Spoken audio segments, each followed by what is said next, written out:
Welcome back to another tutorial. दोस्तों, पिछली video में हमने देखा था कि किसी ऑब्जेक्ट को अगर आपने मास्क करना हो तो कैसे करना है। आज हम सीखेंगे कि टेक्स्ट के अंदर अगर किसी इमेज को आपने क्लिपिंग मास्क करना है एडोबी इलस्ट्रेटर के अंदर तो उसका तरीक़ेकार क्या होगा। देखिए, मेथड तो दोनों का सेम ही है। जिस तरह हमने लास्ट में ऑब्जेक्ट को किया था कि आपका जो ऑब्जेक्ट है, जो आपका टेक्स्ट है, उसकी लेयर जो है वो ऊपर वाली साइड पे होनी चाहिए। ठीक है। तो हमारा जो टेक्स्ट है इस वक्त हम इसको इमेज के ऊपर प्लेस करते हैं और हम इन दोनों को सिलेक्ट कर लेते हैं। ठीक है, हमने सेलेक्ट किया।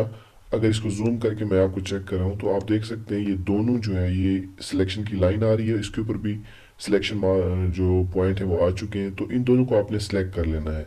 तीसरा है ऑब्जेक्ट के अंदर जाकर क्लिपिंग मास्क के अंदर जाकर मेक के बटन पे आपने क्लिक करना है, या इसकी शॉर्टकट होती है Ctrl+7।